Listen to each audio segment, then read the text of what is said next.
2006 साली मुंबईला हादरवून टाकणाऱ्या रेल्वे बॉम्बस्फोट खटल्याचा अंतिम निकाल आज लागणार आहे। विशेष मोक्का न्यायालयात गेल्या 9 वर्षापासून हा खटला सुरू असून न्यायमूर्ती वाय.डी. शिंदे याबाबतचा अंतिम फैसला सुनावणार आहे। 11 जुलै 2006 रोजी लोकल रेल्वेमध्ये 7 विविध ठिकाणी झालेल्या या बॉम्बस्फोटात 209 लोकांचे बळी गेले तर 700हून अधिक लोक जखमी झाले।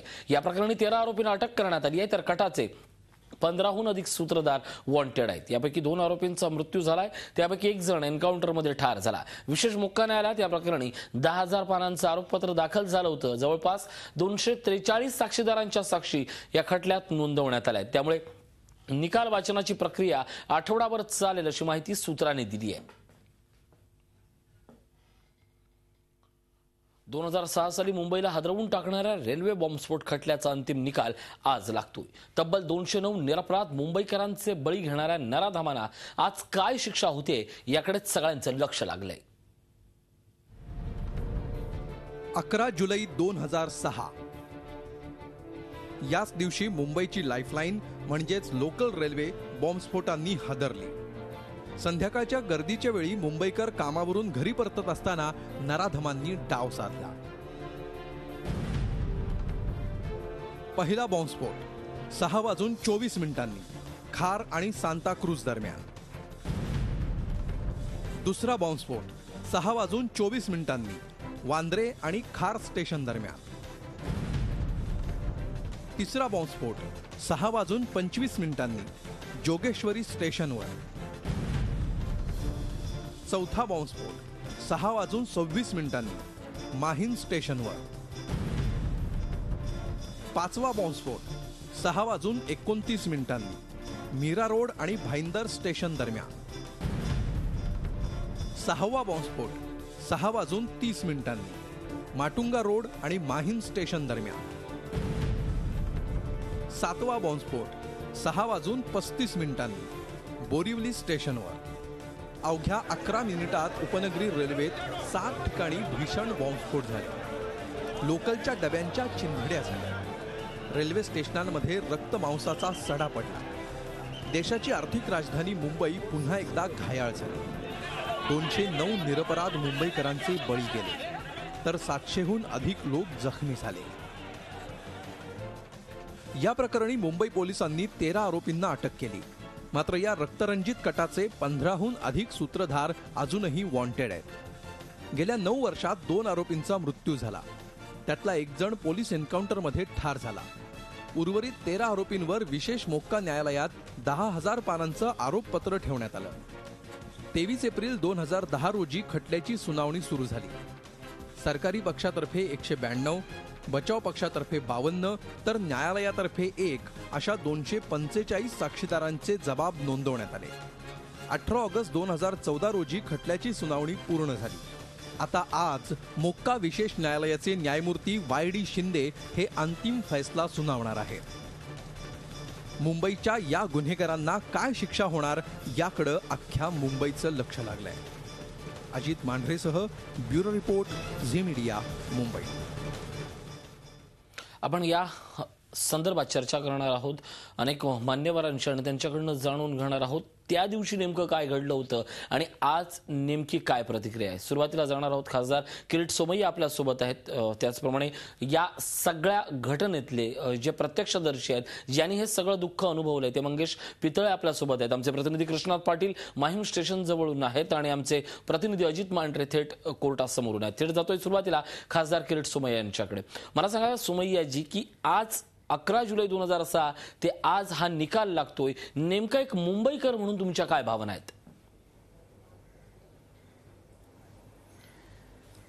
त्या दिवशीचे जे भयानक दृश्य माझ्या समोर येत आहे, एकेका स्टेशनवर पाहत होतो, एकेका हॉस्पिटलमध्ये जात होतो आणि त्यानंतर मदत व पुनर्वसन करताना त्या परिवाराची व्यथा आणि कथा। माझ्या बरोबर पराग सावंतचे वडील आहेत। आपल्याला माहित आहे की पराग 9 वर्ष कोमामध्ये संघर्ष करत होता। महेंद्र पितळे आहेत, त्याचा हात यात गेला, इलेक्ट्रॉनिक हात दिला, पण त्याचं आयुष्य 7 वर्ष होतं 7 वर्षांनी आता परत नवीन हात बसवावा लागतोय. म्हणून आतंकवादाच्या विरोधातला जो संघर्ष आहे, मला काय काय वेळी असं वाटतं की याला 2 पद्धतीने बघितलं पाहिजे. एक जे पीडित आहेत त्यांचं मदत व पुनर्वसन, आणि दुसरं अतिरेक्यांना कडक सजा. परंतु त्या तिथे कडक सजा आणि मदत व पुनर्वसन दोन्हीचा विचार करताना या सिस्टमनी, समाजाने गंभीरताने विचार करायची गरज आहे. वो देशाची लोकसंख्या 1.25 कोटी आहे, मुंबईची 1.25 कोटी आहेत, पण विक्टिम्स होते 1077, 1077. काय 1.25 कोटी लोक 1077 ची काळजी करू शकत नाही? तेवढी तर संवेदनशीलता असली पाहिजे. आणि दुसरी गोष्ट, अजून तर पहिला कोर्टचा निकाल आहे. पहिला कोर्टच्या निकालाला 9 वर्ष, यानंतर उच्च न्यायालय, त्यानंतर सर्वोच्च न्यायालय, म्हणजे 15 ते 20 वर्ष. 93चा खटल्याला 20 वर्षानंतर ते याकूब मेननला फाशी झाली. म्हणून या सगळ्यांचा विचार करताना असं वाटतं यात थोडी संवेदनशीलता आणि अतिरेक्यांना वर्षभरात सजा, हा याचा मार्ग आहे. नक्कीच. पण या सगळ्या प्रकरणाबाबत ज्यावेळी आपण बोलतो त्यावेळी अजूनही 15 वॉन्टेड, 15 जे सूत्रधार महत्वाचे होते ते अजूनही वॉन्टेड आहेत. या तपासातल्या याला आपण काय म्हणायचं, की ही हेळसांड झाली की हे मिळतच नाही म्हणायचे?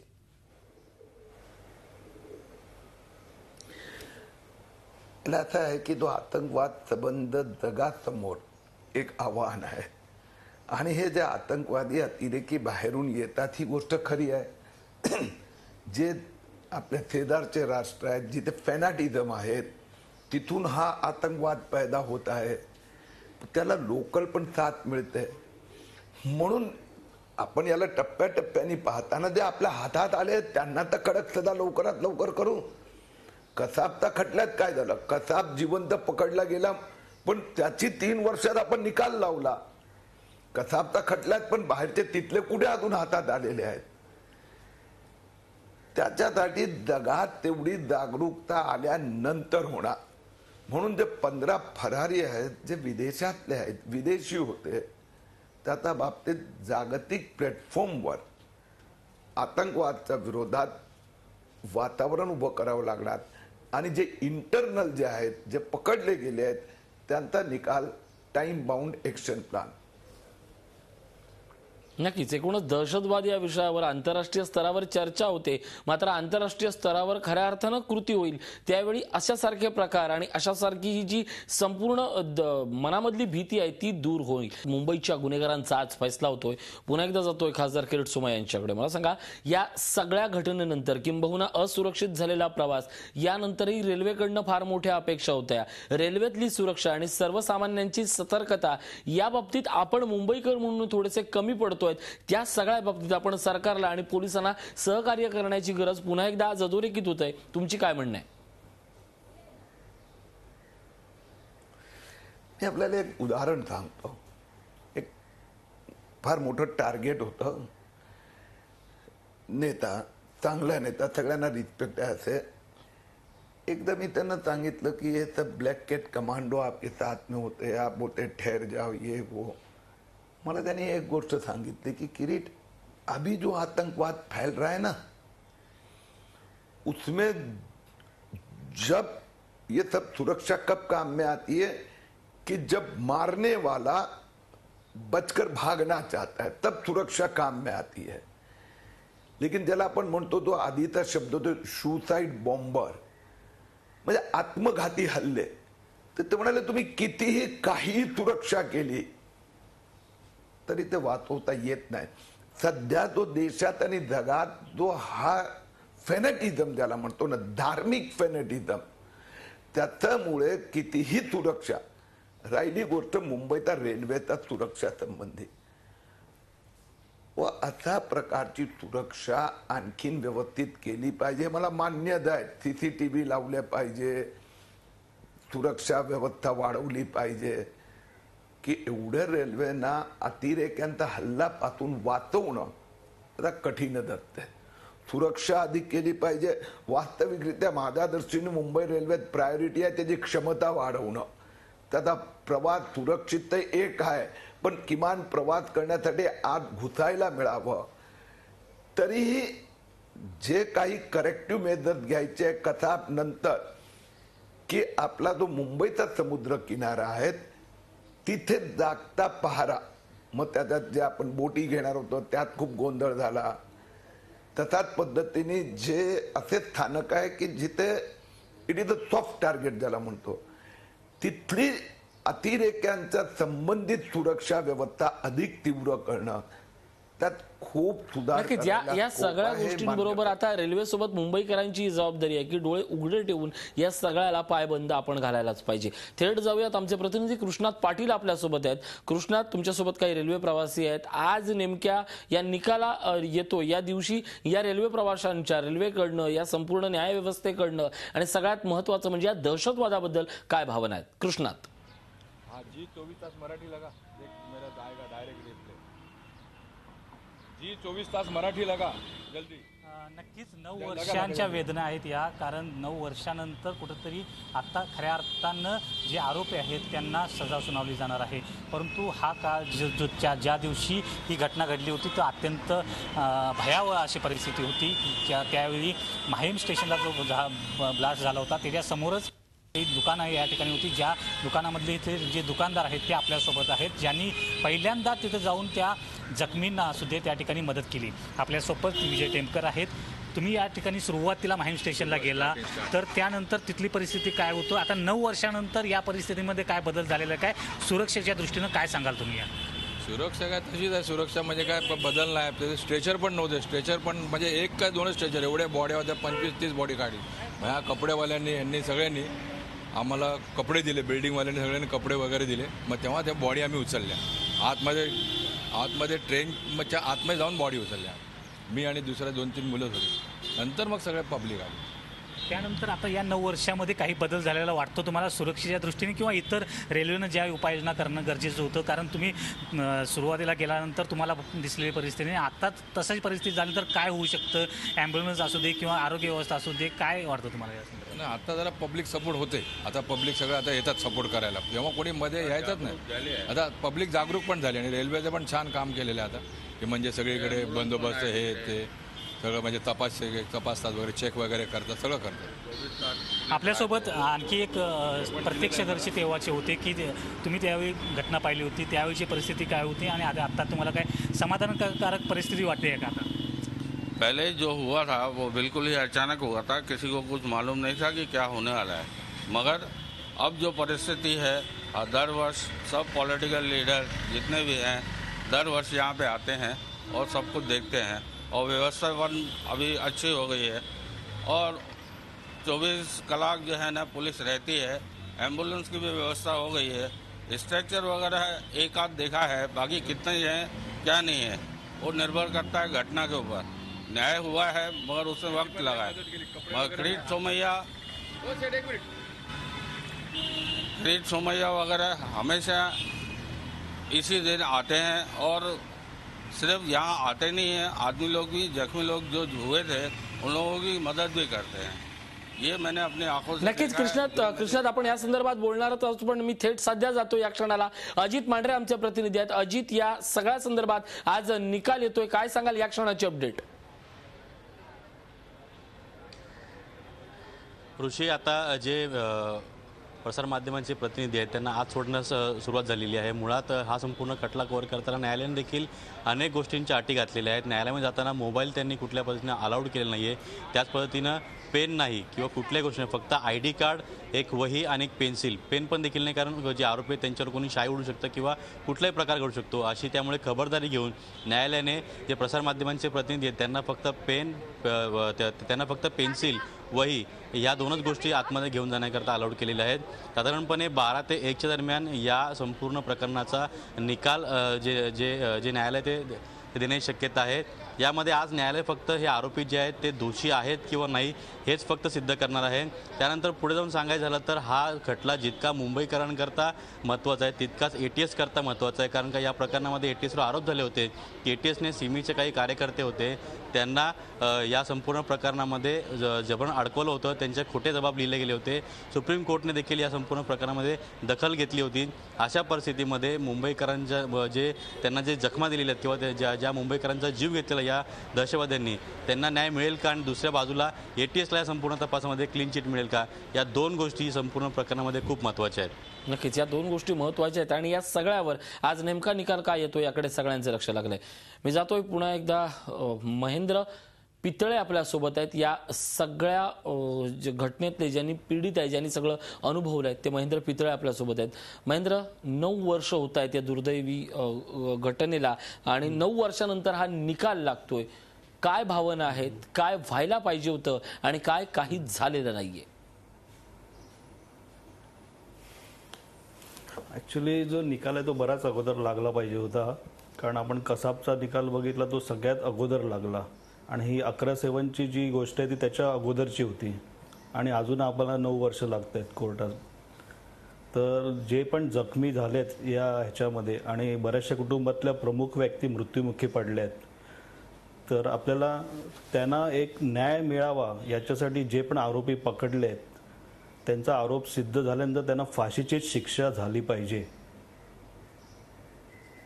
नक्कीच त्यांना सगळ्यांना फाशीची शिक्षा झाली पाहिजे अशी आपली मागणी आहे। मला सांगा त्या दिवशी नेमकं काय घडलं होतं?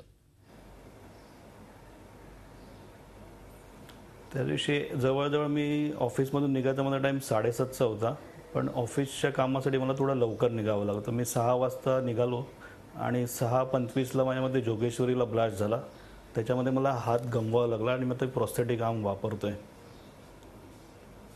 नक्कीच मी जातोय पुन्हा एकदा खासदार किरीट सोमय्या यांच्याकडनं। किरीटजी, आता आपण माहीम स्टेशन बाहेर प्रत्यक्षदर्शींचं ऐकलं, आपल्या सोबतच महेंद्रजी आहेत त्यांचंही म्हणणं ऐकलं, एकूणच सगळा परिस्थिती नूर ऐकला। या सगळ्यातनं एक गोष्ट जाणवते की एवढा झालेला जो विलंब आहे त्याचं जे दुखणं आहे ते फार अतिशय वेदनादायी आहे। तुमचं काय म्हणणं आहे?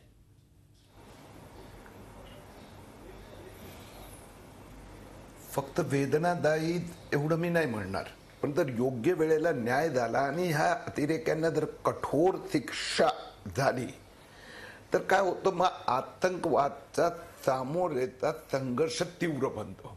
मी याला एक आणखीन थोडं वेगळा दृष्टिकोन देऊ इच्छितो। हे माहीम रेल्वे स्टेशनला दरवर्षी आम्ही जातो, ह्या महेंद्र आणि आमचे सगळे हे पीडित हे मित्र एक परिवार सारखे झालेले आहेत, हे सगळं खरं आहे।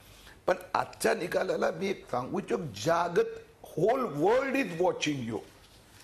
समजून घ्या, सगळ्या जगाचं लक्ष आहे। जगातले आपण असं म्हणणार की टॉप 10 टेरर अटॅक ज्याला म्हणायचे झाले तसा हा अटॅक आहे। म्हणून जगाचं लक्ष घातलं आहे की भारतातली न्याय व्यवस्था, न्याय यंत्रणा आणि तपास यंत्रणा किती मजबूत आहेत, अतिरेकी विरोधाचा जो संघर्ष आहे तो किती तीव्र करू इच्छितात, त्यांना किती लॉजिकल एंड पर्यंत घेऊन जातात। म्हणून या सगळ्याच्या दृष्टिकोनातून बघितलं तर निश्चितपणे मला असं वाटतं की संसद असो की विधिमंडळ असो किंवा इन्व्हेस्टिगेटिव्ह एजन्सीज असो, ह्या सगळ्या राजकीय पक्षांनी या विषयात गंभीरतेने विचार करायची गरज आहे। न्याय व्यवस्थाची पण चर्चा केली पाहिजे की यात काय करावं लागणार आपल्याला, सांगा काय, टेल मी। बघा, आपण गेल्या आठवड्यात ज्युडिशियल कमिशनचं एक रिपोर्ट आला आणि त्या ज्युडिशियल कमिशननी सांगितलं, तो वेगळा विषय असला तरी, की फाशीची सजा आतंकवाद आहे तिथे कायम ठेवा।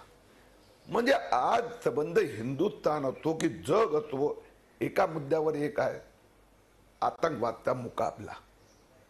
तर त्यावेळेला आपल्याला पण इथल्या ज्युडिशियल सिस्टम मध्ये जर कसाबसाठी मी स्पेशल न्यायालय, स्पेशल इन्व्हेस्टिगेशन सिस्टम, स्पेशल बजेटची तरतूद करू शकतो, तर याचा अर्थ कुठलेही अतिरेक्यांचा हल्ल्यासंबंधी आपण कायद्यात न्यायालय आणि विधिमंडळ या दोघांनी मिळून याचा विचार करून अशा प्रकारची व्यवस्था निर्माण करावी एवढीच विनंती करतो.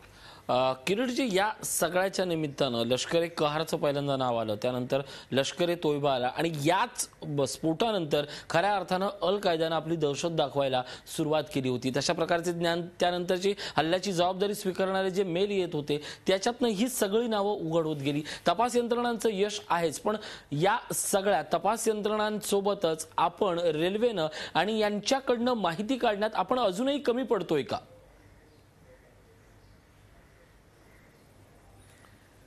इन वे मी आपल्याला हे सांगतो की ज्यावेळी दहशतवाद धार्मिक दहशतवादाचं स्वरूप घेते आणि आपण आता रोज असे किस्से ऐकतो, जगभरातले ऐकतो की हा त्या भागातला ज्याला मिडल ईस्टशी संबंधित तिथून पैदा झालेला धार्मिक दहशतवाद आहे. तिथे अनाप पैसा आहे. म्हणजे ऑइल कंट्रीजच्या अनेक लोक त्यातले जे बेनिफिशियरी आहेत ते यात पैसा देतात. त्याच पद्धतीने या दहशतवादाने धार्मिक दहशतवादाचं स्वरूप घेतलेले आहेत. त्याच्यामुळे अनेक सुशिक्षित, इंटेलिजंट, डेडिकेटेड लोक यात इन्व्हॉल्व्ह होतात. म्हणून ही फार मोठा जगासमोर दुसऱ्या महायुद्धानंतरचं जर सगळ्यात मोठं चॅलेंज म्हणायचं झालं तर सध्याचा हा धार्मिक दहशतवाद आहे. रिसोर्सफुल आहे, डेडिकेटेड आहेत, समर्पित आहेत. आणि त्याला आवाहन करायचं असेल तर आपल्याला आपली सगळी, मी कुणाला फेल गेलो असं नाही म्हणणार, मी हे म्हणणार की यात आणखीन थोडं सुदृढ, सक्षम आणि कमिटमेंट आणायची गरज आहे. न्याय व्यवस्था असो, विधिमंडळ असो, मदत पुनर्वसन असो, इन्व्हेस्टिगेटिव्ह एजन्सी असो, या सगळ्यांमध्ये थोडी आणखीन तीव्रता आणावी एवढंच करतो आणि आपली रजा घेतो. नक्कीच. यानंतर थेट जातोय मी कृष्णात पाटील यांच्याकडे. कृष्णात, किरीट सोमय्या आपल्यासोबत होते, त्यांनी त्यांच्याकडनं आपल्याला समजलं की या सगळ्यात ही तीव्रता आपण समजून घेण्याची गरज आहे. पण एक वाक्य असं आहे की आपल्याला जखमांची सवय झाली आहे आणि जखमांवर येणाऱ्या खपल्यांची सवय झालेली आहे. कृष्णात, मला सांगा की आज लोकल प्रवासामधले आज नेमकी या सगळ्या निकालाचे कितपत पडसाद हे रेल्वे प्रवाशांवर दिसत आहेत? त्यांच्याकडनं यातलं काही भावना, तीव्र भावना तुम्ही जाणून घेतल्यात का?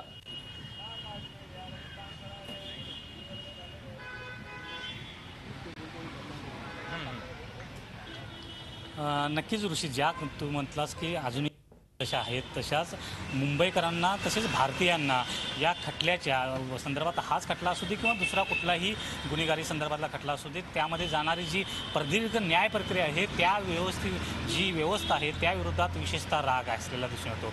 कारण वर्षानुवर्ष चालणारे जबाब असू देत, खटला असू देत, या संदर्भात जाणारा वेळ असू दे, त्यामुळं अनेकदा ही घटना कधी घडली आणि त्यावेळेच्या अशा बऱ्याचशा बॉम्बस्फोट होत राहतात. त्यामुळं नेमका कुठला बॉम्बस्फोट घडला आणि कधी कुठली आज न्याय प्रक्रिया आणि आज निकाल आहे या संदर्भातला विचार करावा लागतो. अशा प्रकारची गोष्ट ऋषी आली. कारण 9 वर्षामध्ये बराच कालावधी गेलेला आहे आणि परंतु अजून देखील न्यायव्यवस्था जी आहे ती अजून सुरू आहे. त्यामुळे इतकी प्रदीर्घ प्रक्रियेविषयी मुंबईकर ज्यादा राग व्यक्त करताना दिसत आहेत. 9 वर्ष झालेले आहेत या संपूर्ण घटनेला, तरी देखील अजून जो सजा देणं गरजेचं होतं संबंधित आरोपींना ते अजून झालेलं नाही. आजपासून खऱ्या अर्थानं त्याला सुरुवात होती. तुम्हाला काय वाटतं या संदर्भ, या संपूर्ण न्याय प्रक्रियेविषयी? बरोबर आहे, पण अजून लवकरात लवकर ते व्हायला पाहिजे. कारण निष्पाप लोकांचे प्राण गेलेले आहेत. निष्पाप तुम्हाला करायचं आहे तर तुम्ही हे कर, पण निष्पाप लोकांचे प्राण नका घेऊ ना. तेच सांगायचं त्यांना, ते दिवशी सांगायचं की निष्पाप लोकांचे प्राण नका घेऊ. आणि बॉम्ब गोळा करून काय मिळणार आहे तुम्हाला? नाही तर त्यांना लवकरात लवकर काहीतरी सजा तरी द्या. तर ही ऋषी, ही सर्वसामान्य मुंबईकरांची भूमिका आहे की स्पेशल कोर्ट या स्पेशल मोक्का कोर्ट या संदर्भात हे करण्यात आलं. स्पेशल मोक्का कोर्टापुढे चालू झाला. लवकरात लवकर निकाल आतापर्यंत येणं गरजेचं होतं. तरी देखील आता जो निकाल येईल 9 वर्षानंतर तो काही प्रमाणात मुंबईकरांना न्याय देणारा असेल अशीच अपेक्षा हे सर्व मुंबईकरचे आहेत ते व्यक्त करताना दिसत आहेत. नक्कीच कृष्णात, मुंबईकरांचा एकच सवाल आहे, आणखीन किती दिवस कॅलेंडरची मागची पानं ही अशा दुर्दैवी जखमांच्या आठवणींनी लिहायची आणि कधी हे सगळं फाडायचं, हाच आता प्रश्न आहे. 11 जुलैच्या बॉम्बस्फोट कटाचा तपास हे खरं तर मोठं आव्हानात्मक काम होतं. पोलीस यंत्रणेनं एकेका आरोपीला कसं शोधून काढलं, पाहूयात हा खास रिपोर्ट. 11 जुलै 2006च्या लोकल बॉम्बस्फोटांनी केवळ राजधानी मुंबईच नाही तर अवघा देश हादरला।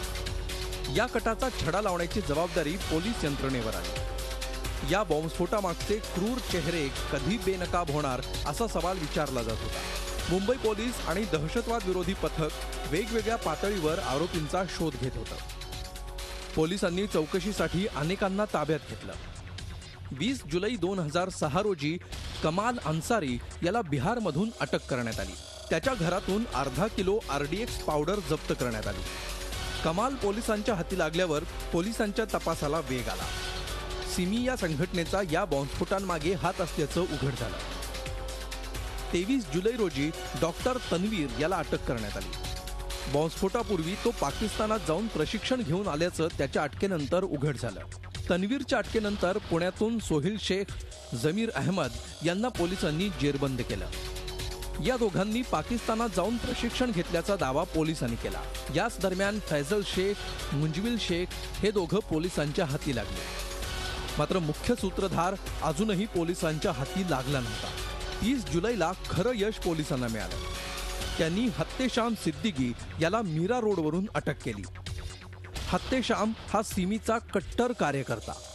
या बॉम्बस्फोट मालिकेत त्यानं महत्त्वाची भूमिका निभावली होती। 20 ऑगस्ट 2006च्या पहाटे एक थरारक घटना घडली। पोलिसांनी अबू उस्मानला चकमकीत यमसदनी धाडला। अबू हा पाकिस्तानचा नागरिक होता। त्यानं लोकलमध्ये स्फोटकं ठेवली होती। या बॉम्बस्फोट मालिकेचा तपास करत असताना पोलिसांना एक महत्त्वाची माहिती मिळाली। 29 सप्टेंबर 2006ला मोहम्मद अली साजिद आणि अब्दुल वाहिद यांना अटक करण्यात आली आणि या बॉम्बस्फोटाच्या कटासाठी जिथं स्फोटकं भरली होती त्याचा ठाव ठिकाणा पोलिसांना लागला।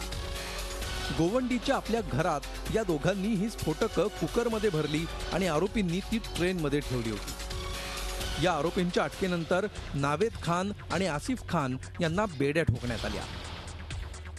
आता या प्रकरणाचा जवळपास उलगडा झाला होता। मात्र 1 ऑक्टोबरला तत्कालीन पोलीस प्रमुखांनीच कटाची माहिती दिली। पाकिस्तानातल्या ISI या संघटनेनं बॉम्बस्फोट घडवून आणल्याचं तपासात उघड झालं। सिमी, जैश ए मोहम्मद आणि लष्कर-ए-तोयबा यांनी हा कट तडीस नेला होता। त्यासाठी पाकिस्तानातून आलेल्या 17 जणांनी 7 स्थानिकांच्या मदतीनं बॉम्बस्फोट घडवून आणले। त्यापैकी 15 जण पुन्हा पाकिस्तानात पळून जाण्यात यशस्वी झाले। एक जण पोलिसांच्या चकमकीत मारला गेला तर दुसरा बॉम्बस्फोटात ठार झाला।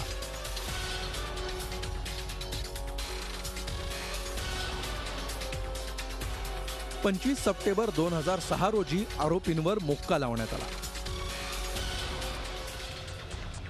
आणि 30 नोव्हेंबर 2006 रोजी आरोपपत्र दाखल करण्यात आलं। Bureau report, Zee media, Mumbai. एकूणच या सगळ्या प्रकरणात आरोपींना कसं पकडलं हे पाहिलं, पण या सगळ्या घटनेनंतर नेमकं काय घडत गेलं, नेमकं काय घडतं याबद्दलही आपण बोलणार आहोत। या घटनेतला सगळ्यात महत्त्वाचा पीडित होता तो म्हणजे पराग सावंत। पराग सावंतचे कुटुंबीय आपल्यासोबत आहेत। पराग सावंतचे काका सुरेश सावंत आपल्यासोबत आहेत। सावंत, आज या खटल्याचा निकाल लागतोय, काय भावना आहेत तुमच्या? आज जरी निकाल लागत असेल तरी ही जी आहे ही एक सगळ्यात खालचं कोर्ट आहे। याच्यानंतर परत उच्च कोर्ट, त्याच्यानंतर सुप्रीम कोर्ट। अजून किती वेळ लागणार आहे? ही पहिली केस म्हणजे पहिली निकाल लागायला जर आम्हाला 9 वर्ष लागत असतील तर ही न्यायव्यवस्थेची चेष्टा आहे। आम्हाला खरोखरच न्याय मिळतो का याच्याबद्दल आमच्या मनात पण मग शासन असेल। आणि जरी ह्यांना शिक्षा झाली तर माझ्या मते असं आहे की ह्यांना कठोरात कठोर शिक्षा व्हावी आणि ती सगळ्यांसमोर सार्वजनिक ठिकाणी ओपन ग्राउंडवर ह्यांना कोणा फाशी द्यावी।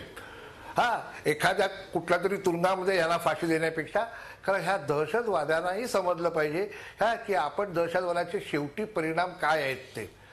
ह्यांचे कुटुंबीय जे काय असतील त्यांनाही माहीत असतं की आपली मुलं काय करतायत किंवा कुठल्या रस्त्यावर चाललेत आणि हा रस्ता अधोगतीकडे जाणारा आहे हे जोपर्यंत त्याला कळत नाही, त्यांच्या फॅमिलीला कळत नाही, तोपर्यंत हे इथून हटणार नाही। आणि हा दहशतवाद असाच राहिला तर आणखी किती कुटुंब याच्यात भरडली जातील काही सांगता येत नाही.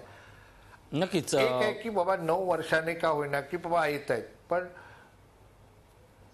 नक्कीच सुरेशजी, आपण हे सांगताय की या सगळ्यात कुणीतरी आता सक्षमपणे होऊन लवकरात लवकर न्याय मिळणं आवश्यक होतं. पण या सगळ्या स्फोटामध्ये सुमारे 700 पेक्षा जास्त जण हे जायबंदी झाले होते. या जायबंदींची काही जणांची अवस्था ही आता अतिशय हलाखीची बनलेली आहे. मला सांगा, गेल्या 9 वर्षात नेमकं या कुटुंबांनी काय काय भोगलं आणि याची भरपाई खरंच होऊ शकते का? कुणी कितीही केलं तरी जी काय असते ती कोरडी सहानुभूती असते. ह्या 9 वर्षामध्ये आमच्या फॅमिलीने म्हणजे प्रकाश म्हणजे वहिनी परागची मिसेस आणि त्याच्यानंतर परागला झालेली मुलगी ज्या मुलीला पितृसुख हे कधीही मिळालं नाही 9 वर्षामध्ये, शेवटपर्यंत मिळालं नाही. अशा परिस्थितीत जे काय भोगावे लागले 9 वर्षामध्ये त्याची अशी कुठल्याही याच्यात म्हणजे कोणाच्याही कोरड्या सहानुभूतीने ती कमी होईल असं होऊ शकत नाही.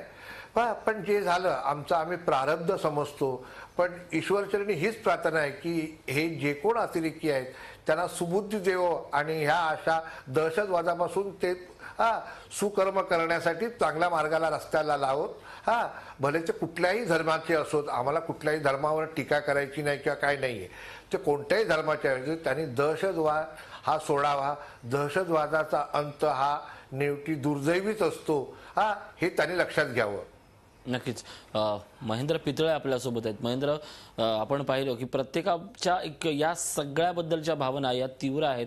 तुम्ही या खटल्याच्या निमित्तानं, या खटल्याच्या निकालाच्या निमित्तानं प्रशासनाकडनं, मुंबईकडनं, रेल्वेकडनं काय अपेक्षा व्यक्त करता? माझ्या मते एकतर सुरक्षा व्यवस्था आणि न्याय व्यवस्था आपली एकदम कडक करायची गरज आहे.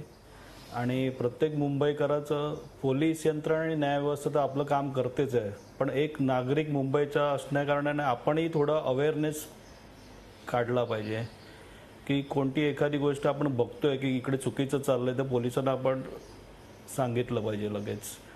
आणि जो काही निकाल आता लागणार आहे आणि त्याच्यात जे आरोपीवरती आरोप सिद्ध झाला तर त्यांना एकदम कडक शिक्षा झाली पाहिजे. कारण जेणेकरून जे असं परत ब्लास्ट करणार जे व्यक्ती असतील ते बघून करणार नाहीत की बाबा कडक शिक्षा आता होते आहे म्हणून. नक्कीच. या सगळ्या संदर्भात तुम्ही या सगळ्यातले पीडित आहात. मला सांगा, जवळजवळ 700हून जास्त कुटुंब यात सगळ्याची पीडित आहेत. त्यातल्या काही तुम्ही पीडितांशी तुमचा संपर्क झालाय का किंवा त्यांच्याशी काही ओळख आहे? त्यांच्या कुटुंबांची आज अवस्था काय, थोडक्यात सांगाल का?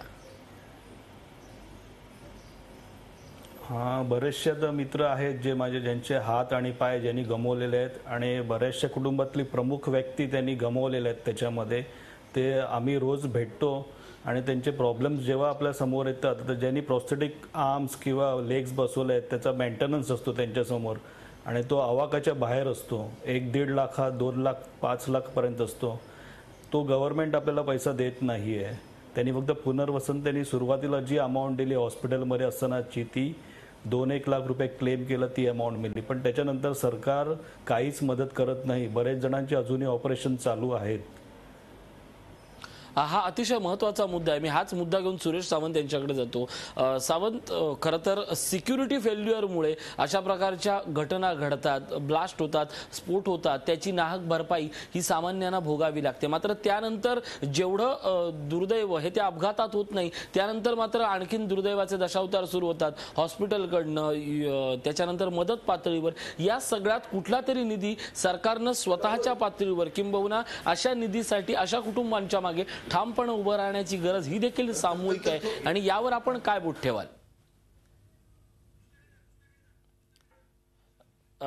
मी जातोय आमचे प्रतिनिधी कृष्णात पाटील यांच्याकडे. कृष्णात, आपण पाहतोय की अशा प्रकारचे ज्यावेळी स्फोट घडतात, असंख्य नागरिक सर्वसामान्य या नाहक बळी पडतात, जायबंदी होतात, अशासाठी एक फार मोठा मदत निधी असण्याची गरज आज मुंबईकर व्यक्त करतायत. काय म्हणणं आहे?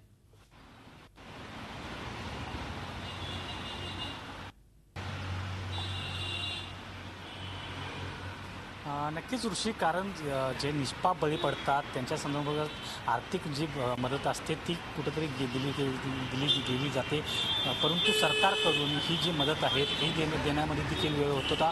परंतु अशी मदत दिल्यामुळं जी नुकसान झालेलं आहे किंवा जी जीवितहानी झालेली आहे ती कुठेच भरून येताना दिसत नाही आहे. परंतु या अशा घटनांमधून आपण किती धडा घेतो, सामान्य मुंबईकर म्हणून, तसेच सामान्य माणूस म्हणून आणि एक प्रशासकीय व्यवस्था किंवा सरकार म्हणून आपण यातून काय धडा घेतो हा सर्वात महत्त्वाचा आहे. अजून देखील आपण कुठल्याही रेल्वे स्टेशनवर गेलो तरी तिथं जाताना किंवा बाहेर पडताना कुठल्याही प्रकारची जी तपासणी आहे ती कुठल्याही प्रकारे होताना दिसत नाही आहे. म्हणजे 9 वर्षानंतर CST असू दे, चर्चगेट असू दे, अशा मोठ्या ठिकाणीही कुठल्याही स्टेशनवर आपण बिनधोक्तपणे कोणतीही न तपासणी करता अजून देखील जाऊ शकतो. मग आपण या 9 वर्षामध्ये काय शिकलो या ठिकाणी विचार करणे गरजेचं आहे. भारत एकीकडे महासत्ता होण्याची दिशा आपण विचार करताना दिसतो, त्या दिशेने वाटचाल सुरू आहे. परंतु अशा प्रकारच्या घटना रोखण्यासाठी आपण यशस्वी झालो आहोत का, तर नाही आहे. हेच उत्तर ऋषी यातून समोर येत आहे. नक्कीच कृष्णा, ज्या पद्धतीनं तुम्ही आता मुद्दा मांडला त्याच मुद्द्यावर थोडंसं बोलणं आज या खटल्याच्या निमित्तानं महत्त्वाचं ठरणार आहे. आज 9 वर्षानंतर आहे, किंबहुना खरं तर 26/11 नंतर हा मुद्दा त्या तीव्रतेने बोलला गेला, चर्चेला गेला. पण आजही सुरक्षेच्या दृष्टीनं रेल्वे स्थानकांची अवस्था काय आहे, प्रातिनिधिक स्वरूपात सर्व स्थानकांबद्दल आपण काय सांगाल?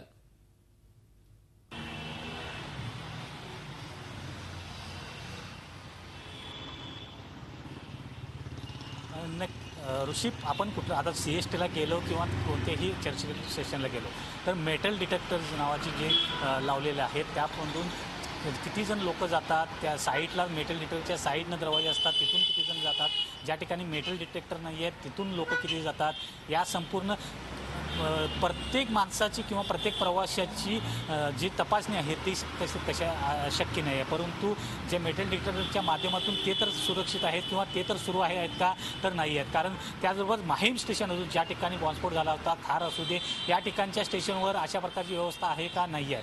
कारण जे बॅग तपासणीची यंत्रणा आहेत ती देखील नाही आहेत. त्यामुळं कशा प्रकारे आपण म्हणजे एखाद्या दहशतवाद्याला अजून देखील हल्ला करायचा असेल तर तो सहजरित्या या रेल्वे स्टेशनला टार्गेट करू शकतो. आणि आपली प्रशासकीय जे सुरक्षा यंत्रणा आहे ती जी आहे ती अजून देखील तोकडे असलेली दिसून येते. नंतरच्या ज्या बॉम्बस्फोट झाल्यानंतर सुरक्षा व्यवस्था वाढवण्यात येते, प्रत्येक ज्या घोषणा आहेत आम्ही सुरक्षा वाढवू, रेल्वेचे संरक्षण करू, अशा प्रकारच्या घोषणा दिल्या जातात. परंतु अशा प्रकारची जी व्यवस्था आहे ती कुठेही अजूनही कुठल्याही रेल्वे स्टेशनवर झालेली दिसून येत नाही.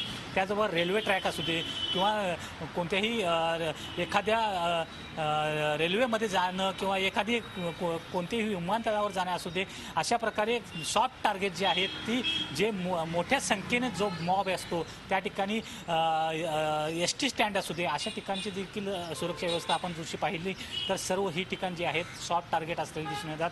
या ठिकाणची जी व्यवस्था आहे ती या ठिकाणी कोणत्याही प्रकारे झालेली दिसून येत नाही. त्यामुळं आपण ह्या गोष्टीमधून जो धडा आहे तो घेतलेला दिसून येत नाही सुरुशी, आणि त्यामध्ये जो बदल आहे तो होणं गरजेचं आहे. नक्कीच कृष्णा, त्यानिमित्तानं एक 9 वर्षापूर्वीची गोष्ट आठवते. तत्कालीन ज्यावेळी स्फोट झाला त्यावेळी गृहमंत्र्यांनी स्पष्टीकरण देताना असं म्हटलं होतं की आम्हाला कळलं होतं की स्फोट होणार आहे, फक्त तो कुठे होणार आणि कधी होणार हे कळलं नव्हतं. अशा प्रकारचं एक त्यांनी उत्तर दिले होते. त्यानंतर सर्वांनी त्यांना टीकेचं लक्ष केलं होतं. आज एका मोठ्या खटल्याचा मोठा निकाल येतोय. मात्र असं असताना मुंबईच्या रस्त्यावरची मुंबई पोलिसांची सुरक्षा यंत्रणा आज काय सांगते?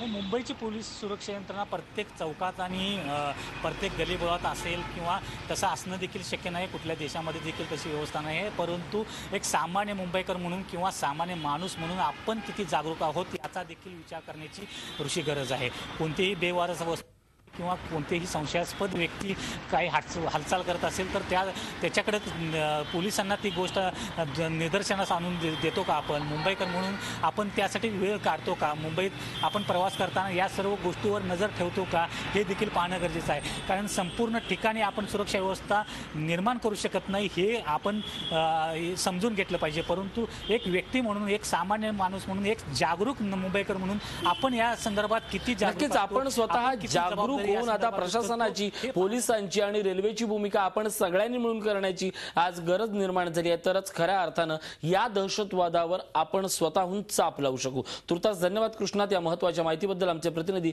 कृष्णात पाटील आपल्यासोबत होते. एका महत्त्वाच्या खटल्याचा 11 जुलै 2006च्या रेल्वे साखळी बॉम्बस्फोटाचा आज निकाल येतोय. पण या निमित्तानं आठवण, नेमके कुठे कुठे बॉम्बस्फोट झाले होते पाहूयात ग्राफिक्सच्या माध्यमातून. खारला झाला होता सगळ्यात पहिल्यांदा 6:24, त्यानंतर वांद्रे 6:24, जोगेश्वरी 6:25,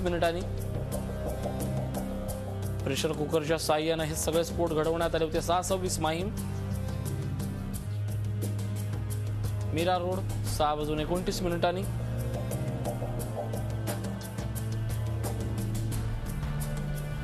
माटुंगा 6:30, बोरिवली 6:35.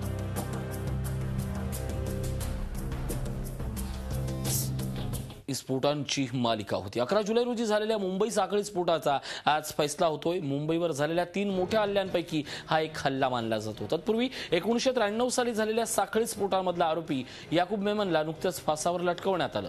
2008 साली 26 नोव्हेंबरला पाकिस्तानातून आलेल्या अतिरेक्यांनी मुंबई वेठीला धरली होती. या जिवंत सापडलेला एकमेव हल्लेखोर महम्मद अजमल कसाब यालाही फाशी देण्यात आलं. आता 209 जणांचा बळी घेणाऱ्या वेस्टर्न रेल्वे लोकलमधल्या स्फोटाच्या आरोपींना काय शिक्षा होणार याकडे देशाचं लक्ष लागलंय.